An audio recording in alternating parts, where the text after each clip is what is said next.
Hello बच्चों, let's read the question. The question says in the following figure AQ is tangent to the circle at A if is equals to 60 degree then find angle BAQ is इतना है. इस question के अंदर angle BAQ की value find out करनी है और ये वाला एंगल हमें ACB, ये वाला एंगल हमें कितना गिवन है, 60 डिग्री गिवन है. ठीक है बच्चों, तो इस क्वेश्चन को करने के लिए हमारा जो की कंसेप्ट लगेगा, की कंसेप्ट. अब की कंसेप्ट के अंदर हम क्या यूज करेंगे, अल्टरनेट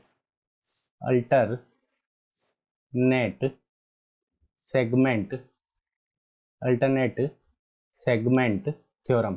ठीक है बच्चों, अल्टरनेट सेगमेंट थ्योरम. अब अल्टरनेट सेगमेंट थ्योरम हमारी क्या होती है, सो इसका स्टेटमेंट हम देख लेते हैं अल्टरनेट सेगमेंट थ्योरम का. सो अल्टरनेट सेगमेंट थ्योरम का स्टेटमेंट क्या होगा, the angle between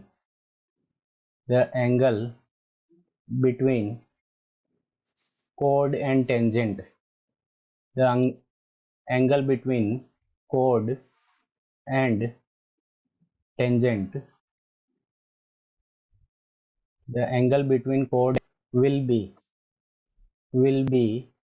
equal to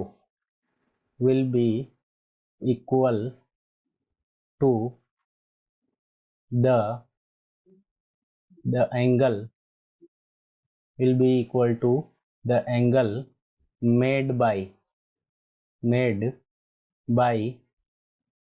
same chord, will be equal to the angle made by same chord on alternate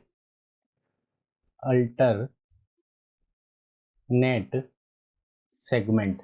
ठीक है बच्चों, तो अल्टरनेट सेगमेंट के ऊपर कोड के द्वारा जो बना हुआ एंगल होता है वो क्या होता है, उस कोड और उस पॉइंट पे टेंजेंट जो होती है उन दोनों के बीच के एंगल के इक्वल क्या होता है. ठीक है बच्चों, तो देखो यहाँ पे ए पॉइंट क्या है, हमारा कॉन्टेक्ट पॉइंट है.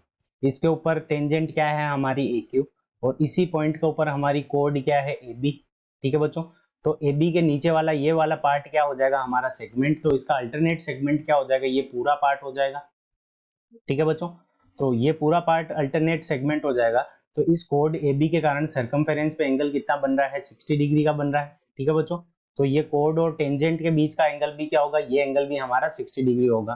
तो अल्टरनेट सेगमेंट थ्योरम से हम क्या लिख सकते हैं, angle ACB is equals to angle BAQ.